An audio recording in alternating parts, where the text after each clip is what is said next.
Today, we're going to be covering the complete history of Tyrannosaurus Rex. But not the real-life ones. I'm no paleontology professor. What's more up my alley, though, as a professor of tokusatsu, is the T-Rex from this 1977 film produced by Rankin and the studio behind the Ultraman series, Tsuburaya Productions, called The Last Dinosaur. This dino was portrayed with traditional tokusatsu techniques, and even had some kaiju-like traits, so it's a perfect subject to cover. Let's check it out on today's episode of The Toku Professor.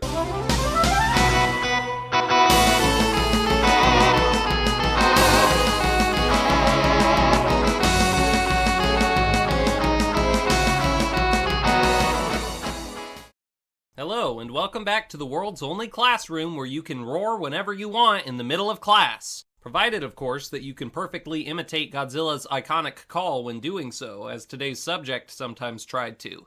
Speaking of today's subject, did you know that the Tyrannosaurus Rex from The Last Dinosaur is actually sponsoring this deep dive video? Now, how could that be, you may be asking? Well, it's not the dino itself, per se, but Seismic Toys, the company behind this amazing-looking figure of the last Tyrannosaur. They have launched a Kickstarter page to get this very movie-accurate, premium soft vinyl 30cm figure, sculpted by the creator of Tiamat from the Monsterverse, Dope Pope, produced, and it's available to back now, but only until December 6th. He fits right in with other premium monster collectibles, and is a great addition to the collections of serious fans. Both an unpainted and a painted version will be available. The Kickstarter for this figure actually reached its starting goal of $10,000 in under 12 hours, so there's definitely a lot of excitement for it, and if you pledge today, you can help the campaign reach its stretch goals so Seismic can create an even better product. One stretch goal that's already been achieved, for example, is the Polar Borer add-on based on the Tyrannosaurus' favorite toy from the movie, but there's still more that can be unlocked, so be sure to chip in and secure a figure for yourself. Available as an add-on, or as part of the top tier package, are autographed photographs by two people who are actually in the Last Dinosaur movie, namely actress Joan Van Ark, who played Francesca, one of the main characters, and Tatsumi Nikamoto, the suit actor who played Titanosaurus from Terror of Mechagodzilla and Ultraman Leo, who for The Last Dinosaur wore the Triceratops suit, and who was actually also the T-Rex itself for a few key scenes, such as this one. And I know that because Seismic helped me get in touch with him. More on that in a few minutes. A link to the Kickstarter page is in the description. I hope you'll all check it out, especially since Seismic helped me out with this video. Thank you to Seismic Toys for sponsoring today's video. And now, let's unearth the last Tyrannosaur's behind-the-scenes history.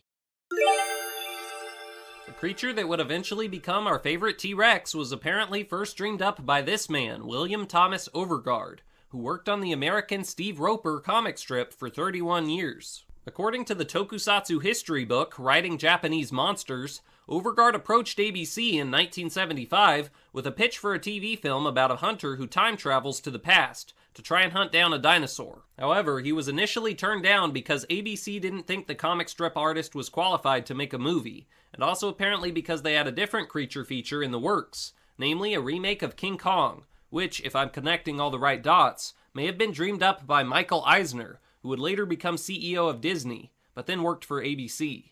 However, ABC didn't end up getting to make a Kong movie because Paramount Pictures beat them to it after Eisner apparently presented his idea to them. So, deprived of a monster film, they decided to go ahead and give Overgaard the green light on his movie idea after all. This story slightly confuses me because several sources mention that for a while, it was planned that The Last Dinosaur would be a theatrical film rather than a TV movie, even though it did eventually air only on ABC. Maybe after he was turned down, Overgaard had already gotten to work on the film with Rankin and later ABC agreed to air it? That could make sense, though it's just speculation. This was apparently the concept poster Rankin commissioned that they used to pitch the movie to ABC. Overgaard didn't direct the film, but he did write the screenplay, and when he did, he changed some of the ideas for the movie, axing the time travel component, for example, which meant that the T-Rex would now be a modern-day dinosaur. Stop-motion animation was initially considered for the special effects sequences, but ultimately, good old tokusatsu techniques from Tsuburaya Productions were used instead to save money, which meant a T-Rex suit needed to be designed. I'm happy to say I have behind-the-scenes footage of the special effects scenes of the movie being planned and filmed, and in this one quick shot from the footage, you could see a picture of a T-Rex on this door, which I suspect might be the beast's concept art. We also have a few pieces of storyboard art of the T-Rex, depicting the beast with his head in the cave, the creature looking at Bunta in the tree, and the confrontation near the river. Either Tetsuo Osawa or Akihiko Higuchi, who worked on the art for the movie, likely designed the creature. The suit, shown here, was apparently made from foam rubber and was light enough for 2 people to carry, as the footage demonstrates. Tsuburaya Productions is credited with making the costume and a source or two, but I could find no information on which individual members of the studio were involved. The man they chose to play the monster was Toru Kawai, shown here putting the costume on, who had just performed as Godzilla a few years prior in Zone Fighter and the movie Terror of Mechagodzilla. Rather than stick his hands in the T-Rex costume's tiny arms, Kawai played the beast with his arms above his head, controlling the T-Rex's mouth. I'll bet his arms fell asleep. He seems to have been able to move around pretty nimbly while inside. It looks like in between shots he would pop out of the suit so he could get out of the heat.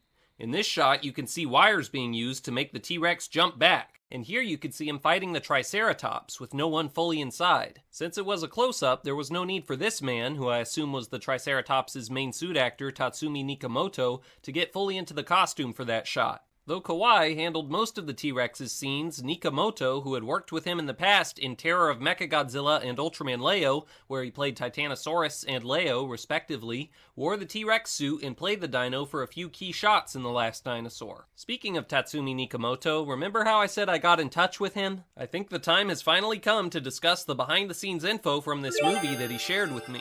Seismic Toys coordinated my email interview of Nikamoto, and it got done thanks to Takarada Global Agency, which is named after the son of Akira Takarada, by the way, who was an actor in a bunch of Godzilla films. If you'd like to meet Mr. Nikamoto at a future event, by the way, please let your local convention organizers know. Thanks to everyone involved for helping to set this up, including Mr. Nikamoto himself. I got to ask him about quite a few different tokusatsu projects he worked on, but we'll just look at his answers about the T-Rex for now to keep things on topic. And we'll add in what he had to say about playing the Triceratops as well as a bonus. And I'll save the rest of what he had to say for future videos, so definitely subscribe so you don't miss his other answers. First, we asked him, I heard that you played the Triceratops and the Tyrannosaurus in several different scenes in The Last Dinosaur. Which scenes did you play them in? Also, what are some of your strongest memories from filming, even if it was just a mishap? His translated answer was, I was in the Triceratops. Triceratops is made up of 2 people. I was in charge of the front legs and head, mouth, eye movement, neck movement, etc. There were no motors at the time, so I used an attached stick to open and close the mouth. I supported the Triceratops' face with my helmeted head, blinked the eyes with my left hand, and opened and closed the mouth with the stick in my right hand. While doing that, when walking or running, I would call out 1, 2, 1, 2 to the person playing the hind legs to synchronize our movements. I played the Triceratops in every scene. It was extremely heavy, and since I had to move with my waist bent, it was really painful for my lower back and neck. Toru Kawai was in charge of the Tyrannosaurus, but I took over for the dangerous movements. It's toward the end of the scene where a rope with a rock wrapped around its tail is put on its tail and pulled, and the force of the rope sends it flying into the air, then it falls to the ground and rolls away. When I rolled down, my hands were in the Tyrannosaur's head and mouth, so I couldn't brace my fall with my hands or arms and had to brace myself with my feet, which was difficult. Next, we asked, when you got into each of the dinosaur suits mentioned above, were you able to see clearly? Also, what was it like inside the suit? Heat, breathlessness, weight, ease of movement, etc. His response was, the Triceratops had a square hole for visibility just below its neck, but it didn't work, so I could only see in front of me by opening its mouth with a stick I was holding. The Tyrannosaurus had a hole around its neck for vision, so I could see. Both suits were heavy and hot inside, but because there was space, it wasn't as stuffy as the hero suits. Quite interesting. We also asked the more general question, when filming tokusatsu scenes for movies and TV shows, on average, how long does a suit actor have to wait between takes? And he said, for The Last Dinosaur, I think I waited about 1 to 2 hours because they had to prepare mountains, trees, etc. for set changes. For Ultraman Leo, I think I waited about 30 minutes because they had to change sets. And there you have it. Fascinating stuff, huh? Okay, I still have a few more tidbits about the last Tyrannosaur's behind-the-scenes history, so let's continue. In addition to filming on a set, this picture seems to indicate the crew also used blue screen technology to more easily edit the dino into scenes with the human actors. It appears that a life-size T-Rex foot was also constructed for use in the film, and I would guess probably at least some of his tail as well, for the scene where Bunta ties a vine to it. Not only did they get Godzilla himself to play the T-Rex, they gave the dinosaur some Godzilla roars, as I alluded to earlier. At least, you could definitely still hear the Godzilla in them, but the roars were definitely modified, so they're a bit different. According to the Wikizilla site, there's some King Kong, Red King, and Zumbalar mixed into his cries as well. Lastly, but not least for this section, it seems a map of the whole dino domain was drawn up to use as a reference when filming, indicating that the environment the T-Rex would rule was very well thought out, and his trail through the region seems to be marked out too. Very cool. That was all the behind-the-scenes info I was able to dig up on the dinosaur, so now let's dinosaur through his in-universe lore. Or better yet, let's T-Rex-plore his in-universe lore. I should have started with that one. Anyway, let's go. So, how did this Tyrannosaurus survive until the modern day, and what was it up to prior to the events of the Last Dinosaur? Not sure on question 1, but the answer to the latter question was revealed in a press conference held by the corporation of a billionaire named Thrust near the beginning of the film.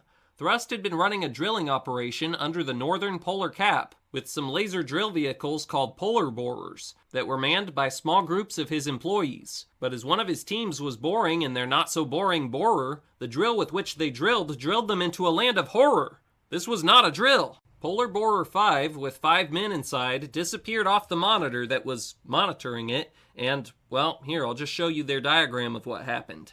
Despite being in the Arctic, they ended up surfacing in a lush area where it was 90 degrees outside. 4 of the 5 men got out to take some samples, but they were attacked by a very large, hungry animal that ate them, and the only guy who didn't get out, Chuck Wade, saw it all and lived to tell about it. And when he did, he said he was sure it was a Tyrannosaurus Rex. Naturally, since there was now reason to believe a real, living dinosaur was out there, it didn't take long for an expedition to be arranged to go try and find it, and try to capture it alive. Both Chuck Wade and Thrust himself would be part of this expedition, and that's what the press conference was ultimately about. A new team of 5 set out the next day in a polar borer, and headed back to this mysterious land before time. They reached their destination successfully, and immediately set up their camp, after a brief interruption by this creature they mistakenly called a ceratopsian. Hey, why don't you just capture that guy instead? Oh wait, I guess he probably doesn't have the same name recognition as a T-Rex, huh? The next day, they began their search for the Tyrannosaur, and quickly stumbled upon some footprints he'd left. They followed the tracks a while, and then Bunta, the tracker, climbed this tall tree to see if he could catch a glimpse of the beast. And he ended up catching a lot more than a glimpse. For the first time, the T-Rex was seen on screen, and he popped out of a clump of trees right near Bunta and roared. The creature then began circling the tree, trying to get an angle from which he could strike. The dinosaur ended up being too patient, though, and Bunta was able to escape and get back to his comrades. The T-Rex briefly stared at the 4 and then began to charge in their direction, busting out of the thicket. Thrust took a shot at the big, easy target and seemingly missed, or at least only inflicted the dino with a small wound. The Tyrannosaurus continued to advance, and Bunta prepared to chuck his spear at it, but then gave up on that idea and kept running. The dino pursued them all through a forest and cornered them by a river, and so Thrust decided they would just have to kill the T-Rex because they were out of options. He tried to take another shot, but the shifty creature wouldn't stand still, so he didn't pull the trigger. Bunta, meanwhile, was now once more considering spearing the dino. Thrust moved over beside Bunta and tried again, and then his gun got jammed, so he threw it away in frustration and decided to try to get across the river after all, but then started yelling at Bunta when he realized he was still planning on throwing his spear. The man finally did, and though he didn't hit the T-Rex in a fatal spot, he did wound it pretty bad. The Tyrannosaurus roared in pain, seemingly scaring a pteranodon, and then used his mouth to pull the weapon out. The hurt dino then decided to give up his chase for now, and headed back into the forest, almost hitting Bunta with his tail as he turned around. The next time the Tyrannosaur appeared on screen, he could be seen with his face in a pool of water. He may have been thirsty. He saw a fish swim by and snapped at it, and successfully caught it, and considering how big the dino was, that fish must have been enormous. After the dinosaur finished his fish, he began curiously looking around and stumbled upon the camp of the humans. Only one member of the team was present, looking at a mushroom. For some reason, the T-Rex decided to stomp on this guy, and then trashed the entire camp off screen. And then, as if that wasn't bad enough, he then trudged through the water and started messing with the remaining humans' only ticket out of the land before time, the polar borer. He knocked it around with his head, and then took hold of it with his jaws, and chucked it out of the water, a long distance away. A pteranodon watched from above as the T-Rex then somehow carried the polar borer with his little hands to a spot filled with dinosaur bones, which I guess was the T-Rex's lair. With all these dino bones scattered around, I think we have strong evidence to suggest this Tyrannosaur is a paleontologist. I guess the T-Rex wanted to add the polar borer to his collection because it was shiny. He pushed his new toy around with his head some more after arriving and seemed to then try to bury it in the dirt like a dog would. But then he suddenly lost interest in his gigantic plaything because he felt something was off. He bit this wall of dirt and rocks, sensing something was near. All of a sudden, a Triceratops emerged from this mound, catching the T-Rex off guard and causing him to stumble back. Why there was a living Triceratops buried in the wall of his lair, I have no clue, but it was part of the scene now, and it wanted to fight. The two dinosaurs began sizing each other up and began bashing each other with their heads. And then, when the Tyrannosaurus stumbled backwards again, his opponent charged and was able to skewer the T-Rex's stomach with his two front-facing horns. He then seemed to try to bite the T-Rex's leg, while the two-legged creature fought back by biting the Triceratops's back. The two then started pushing each other around, and the T-Rex was able to cause the Triceratops to tumble over by bopping him with his skull. The Tyrannosaurus stepped on his fallen opponent and dug in with his claws. Then he attacked the neck with his teeth. The Triceratops briefly got up again, but quickly flopped over and succumbed to his wounds. The T-Rex had successfully defended his home. I guess after this battle, the movie makers felt we'd seen enough Tyrannosaurus to last us a while, so he didn't appear on screen for quite a few scenes afterward. Thrust learned of the death of his friend and made up his mind he wasn't leaving until he'd killed the dinosaur, which they couldn't leave now anyway. So they just had to start trying to live in the land before time and waiting for a chance to take out the T-Rex. Eventually, the creature made his return, first being spotted in a reflection in a bowl of water. He spotted Francesca Banks and a woman native to the land before time near a stream, and they understandably started running. The cave woman swam away, but Francesca didn't get a good head start because she tried to run along the shoreline, not knowing she was dashing toward where the dino would emerge from the forest. Cornered the same way the whole party had been earlier, she riskily decided to try to run right underneath the dinosaur. It paid off, and she was able to put some distance between herself and the creature, though the T-Rex didn't lose sight of her and continued his pursuit, following her to the cave the team was now living in. She ran inside and wisely went to the very back of the cave, just out of the T-Rex's reach. Meanwhile, Thrust, Chuck Wade, and Bunta heard the dinos roaring coming from near their cave base, and quickly headed over and figured out what was going on. Thrust came up with a plan, but it took a long time before they could attempt to implement it, so Francesca was stuck where she was until after nightfall. The three men tied a tough vine to a big nearby boulder, and then Bunta stealthily snuck over and tied the other end to the Tyrannosaurus's tail, successfully doing so without the dino noticing. Then, Bunta, Thrust, and Chuck leapt out into the open and started yelling to lure the T-Rex away from the cave. The dinosaur followed them down a hill, not knowing his tail had been tied to a rock. The vine rope was pulled taut, and then the creature's strength ended up yanking the boulder out of the ground.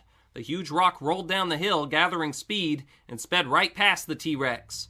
The vine somehow didn't snap, and the dinosaur was yanked off his feet and pulled away by the rolling boulder, rolling down the slope after it. He ended up slamming into a shallow pool at the bottom. Shook up once more, he then got up and left the area, with the rock still stuck to his tail. Thrust decided they should all follow the dinosaur and try to figure out a way to deal with it for good while they knew where it was, so they could finally be safe from it. So the team packed up and began trailing it. They found the rock it had been dragging along, lying by itself in a thin clearing in the forest, and Thrust figured this was the perfect place to try and take it out, because it could get trapped in the clearing when it returned. So they once again set up a new camp, and began working on a weapon they could use on the dino once it came back, namely a big wooden catapult. They successfully got it built and were waiting for the T-Rex to show up, but then some interesting developments occurred. Chuck found the polar borer in the T-Rex's bone collection, but he couldn't convince Thrust to try to leave yet because the tycoon was now obsessed with killing the dinosaur first, even if it meant never leaving. Thinking he was out of his mind, Chuck left to go try to get the polar borer working and back in the water himself, and Francesca went with him, with Bunta staying behind with Thrust. Chuck got the polar borer up and running 3 days later, and Francesca headed back to the catapult to give Thrust one last chance to change his mind and leave with them. I sense a climax is coming, and since I sense that, I also sense the dinosaur is about to reappear. Yep, there he is. Bunta spotted the T-Rex in the forest and tried to hit him with his spear again, but the weapon ended up hitting a tree instead. And it's implied that the dinosaur then claimed its second victim, though it happened off screen, so I guess they could change that in the sequel, but there will likely never be one. The dinosaur then headed in the direction of the catapult, arriving as Francesca was talking to Thrust. He busted through a bunch of vines the team had hung from the trees, just as Thrust had planned. Thrust then triggered the catapult and launched a big rock at the creature's head, hitting the dino right between the eyes, and the creature collapsed. So, was that it for the beast? No, it just got right back up a few seconds later. All that hard work building the catapult had been for nothing. Thrust tried throwing some grenades his party had made from gourds at the beast, but they didn't do the trick either. He and Francesca hid in a small fort the team had constructed as the dino ran up and smashed the catapult, and then started stomping on the fort, causing it to shake. Things looked bleak, but then the movie jumped ahead in time to the next morning and the T-Rex was gone, and the two humans had survived. Wow, I'd like to know how they survived, but maybe I'm asking for too much. You'd think maybe this sequence of events would be enough to convince Thrust to leave. I mean, he didn't even have a catapult anymore. But no, he was dead set on sticking around, so Chuck and Francesca had to leave in the polar borer on their own, and Thrust stayed behind to keep trying to hunt down the T-Rex, saying that he, just like the Tyrannosaurus, was the last dinosaur. The movie may actually be named after Thrust, or possibly both him and the T-Rex. The T-Rex didn't appear on screen again, but his roar was heard after the credits. He could still be out there now, continuing to thwart all of Thrust's attempts to bring him down. Ultimately, though, his fate is unknown. But the fate of the suit used to portray the last Tyrannosaur is not unknown. It would be used by Tsuburaya several more times for two other tokusatsu productions, namely in Dinosaur Great War Eisenborg to portray the villain Ururu, and in Tsuburaya's Kyoryu Sentai Koseidan, which is not a Super Sentai show by the way, to portray multiple Tyrannosauruses. For the series finale of this show, they apparently actually burned the suit, having no need for it anymore because it was falling apart from being used so many times. So that's basically the complete story of this guy. Though I also want to point out he is actually, in a very interesting way, connected to these two relatively recently introduced Ultraman series kaiju, Woola and Metsu Orga. In 2017, Tsuburaya Productions put out a documentary about Dinosaur Great War Eisenborg called Return of Eisenborg, which featured a brand new 10-minute episode of the show that just so happened to bring Ururu back with a brand new suit that looked a lot like the last Tyrannosaur, since Ururu basically has the exact same design. This brand new suit would then be modified into Woola for Ultraman Taiga, and then into Metsu Orga from Ultraman Trigger New Generation Tiga. So basically, if the last Tyrannosaur had never been created, these two kaiju might not exist either. Pretty crazy, huh? Alright, we'll end as always by looking at merchandise of the creature. And oh wow, there is a lot of T-Rex merch out there. I don't think you can really go to a toy store without seeing a T-Rex toy somewhere about. Only problem is, those are all based on other T-Rexes. Are there toys of the last Tyrannosaur? Well, as I mentioned earlier, Seismic Toys and Dope Pope are getting close to officially releasing one. So thankfully, it looks like all fans of this Toku T-Rex are going to have an awesome figure available for them soon. For now though, fans of the last Tyrannosaur are going to have to be content with stuff like posters of the creature's debut film, or maybe, if you're lucky enough to find one, this extremely rare model of the dino on a base that appears to be a small Gashapon figure that was sold alongside two other Last Dinosaur toys, a model of the catapult and one of the polar borer. I only saw this advertisement image of these figures. I didn't actually see anyone selling them anywhere. And that's the state of Last Dinosaur merch right now. Thanks for watching, everyone. If you enjoyed, don't forget to like, hype, subscribe, and check out my many other tokusatsu videos. I've got enough history of monster content on YouTube right now to keep you entertained for many hours, and many more are on the way. Oh, great. Hi kids, what are you up to? All this talk of T-Rexes has us itching to go dig some up. So Pencil Leopard and me are becoming paleontologists, and we'll use this little polar borer I made with a paper towel roll to undercover as many fossilized dinos as we can. Yep. Except I'm gonna use a shovel, because there's no way that thing's gonna work. He's so wrong. Digging for dinosaur bones, huh? I don't think that's a good idea. Don't forget that we live in a society inhabited by many sentient dinosaur-like kaiju, like you, for example, Kishima-kun. So if you find any dino bones, chances are it'll be because you're digging up a cemetery. Oh. Cool! No, that's not cool, Kishima-kun. That's disrespectful and bad. Oh, well, how am I supposed to know that? I'm too young to have a fully formed moral compass. So anyway, kids, I'd advise you go look for something else. What's another creature whose bones we could find that's actually extinct in Tokupolis? You just really want to try that paper towel craft, don't you? Ooh, I know! Let's dig for the bones of stop-motion animation creatures. They all mostly died out when the CGI meteor hit. Oh yeah, I remember reading about that. Man, we're sure lucky that a lot of the tokusatsu creatures survived that event. You're right about that. Very good idea, Kishimu-kun. Good luck, kids. Thank you. Thanks, bye! Goodbye! And goodbye to all of you as well. I hope you enjoyed. And thanks once again to Seismic Toys for sponsoring this video. This has been the Toku Professor, signing off.